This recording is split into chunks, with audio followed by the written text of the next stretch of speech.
Jadi rencana strategis itu kan semacam panduan ya, pedoman bagi kita dalam melangkah ketika kita mau mencapai tujuan kita yang sifatnya biasanya adalah jangka panjang, 10, 20, 30 tahun atau bahkan lebih. Nah, biasanya juga rencana strategik itu kan kita buat berdasarkan analisa kita terhadap situasi atau kondisi yang kita hadapi pada hari ini gitu. Nah, karena itulah kemudian teman-teman, setelah kita menentukan objektif strategisnya apa ya, tentu saja beserta key resultnya bagaimana, maka yang kedua yang harusnya kita lakukan ketika kita sedang mencoba untuk menyusun rencana strategis itu adalah dengan melakukan analisa situasi dan kondisi, baik internal maupun eksternal ya. Jadi dua ini tidak harus kita lakukan. Jadi sebelum kita menentukan strategi apa saja yang mau kita bangun, strategi apa saja yang mau kita kerjakan, kita harus terlebih dahulu tahu gitu dan meresapi ya sedemikian rupa apa saja yang terjadi pada situasi dan kondisi kita ya, baik yang sifatnya eksternal maupun internal. Nah, kita bahas satu-satu ya. Kalau eksternal itu paling tidak ada tiga ya hal yang perlu kita analisa. Yang pertama lingkungan, yang kedua kompetitor, sama yang ketiga adalah customer. Yang pertama lingkungan. Bagaimana caranya kita menganalisa situasi lingkungan kita? Ada ada metode yang bisa kita pakai ya, yang kemudian disebut dengan istilah PESTEL. PESTEL itu merupakan singkatan dari politik, ekonomi, sosial, teknologi, environment, sama yang terakhir adalah law. Cukup nggak itu ya? Jadi PESTEL, P politik, ekonomi, S sosial, T teknologi, E environment, dan yang keenam yang terakhir adalah hukum. Nah, 6 aspek ini perlu kita ketahui beserta insight-nya ya. Jadi apa yang terjadi pada dunia politik kita pada hari ini? Apa yang terjadi pada situasi ekonomi kita pada hari ini? Inflasinya bagaimana gitu ya? Apa yang terjadi pada dunia sosial kita, teknologi kita gitu. Sampai kemudian aspek lingkungan dan bahkan termasuk aspek hukum begitu. Nah, masing-masing ini kita jabarkan situasinya, dan kemudian ya irisan dari 6 poin ini, 6 faktor ini kita jadikan sebagai sebuah insight yang sangat berharga bagi kita dalam menganalisa gitu, membaca situasi yang kita hadapi terutama dari sisi lingkungan kita. Nah, itu yang pertama ya, situasi lingkungan, analisa lingkungan. Yang kedua ada analisa kompetitor. Nah, bagaimana caranya kita menganalisa kompetitor kita? Nah, salah satu cara kita untuk menganalisa kompetitor kita adalah dengan melihat ya, membaca apa kelebihan kompetitor kita, apa kekurangan kompetitor kita, dan apa yang eh, kita punya ya. Jadi apa kelebihan kita? Jadi kita harus mampu untuk membaca keunggulan kompetitor kita, kekurangan kompetitor kita, dan apa kelebihan kita gitu.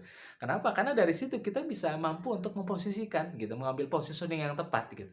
Ya, jadi kita tidak berjuang pada sisi di mana misalnya kita lemah justru kompetitor kita kuat, atau bahkan kita kuat kompetitor kuat. Makanya dalam prinsip ini kalau kita memahami betul ya bagaimana kaitannya atau bagaimana kompetitor kita, maka mungkin kita akan mampu untuk menciptakan sebuah blue ocean strategi gitu ya. Jadi strategi laut biru, strategi atau kita bisa membuat medan di mana memang tidak ada persaingan di sana, kita yang unggul, kita menjadi pemain tunggal ya, kita memonopoli di sana gitu dan lain sebagainya. Jadi ini penting sekali ya teman-teman semua.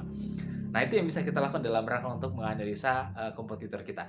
Terus yang ketiga, apalagi yang bisa kita lakukan? Nah, yang bisa kita lakukan itu adalah menganalisa customer kita, menganalisa klien kita, atau kalau dalam partai partai politik menganalisa voters, konstituen, ya, dan lain sebagainya. Nah, apa saja yang bisa dianalisa? Yang pertama yang bisa dianalisa itu adalah kebutuhan mereka sama keinginan mereka. Dan apa yang bisa kita tawarkan? Ya, jadi yang pertama tadi adalah kebutuhan mereka apa, keinginan mereka apa, dan apa yang kita tawarkan. Ini penting ya, supaya kita jangan sampai sibuk sendiri, jangan sampai kita heboh sendiri. Kita ngerjain apa, ternyata konstituen kita atau voters kita atau klien kita, customer kita itu tidak membutuhkannya. Nah, kita jangan fokus dulu pada sisi keinginan. Kita harus mampu untuk membedakan apa keinginan mereka dan apa kebutuhan. Ya, saya kira perihal keinginan dan kebutuhan ini kita tahu lah ya bagaimana ya. Nah, contoh bedanya antara keinginan dan kebutuhan itu sama seperti ini. Kalau kita lari, kehausan, maka yang kita butuhkan adalah minum. Minum itu adalah kebutuhan. Nah, sedangkan minum rasa manis, dingin itu keinginan. Ya, keinginan itu adalah sesuatu yang kalau ada oke, kalau tidak ada nggak apa-apa. Tapi kebutuhan adalah sesuatu yang sifatnya penting, harus ada.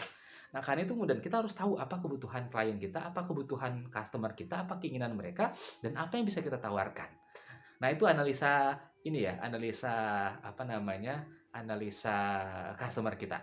Nah, kalau kita sudah bisa melakukan analisa tadi yang pertama lingkungan, analisa kompetitor kita dan mampu untuk menganalisa customer kita, maka kita dianggap sudah selesai menganalisa situasi eksternal kita. Nah, apakah cukup? Ternyata tidak.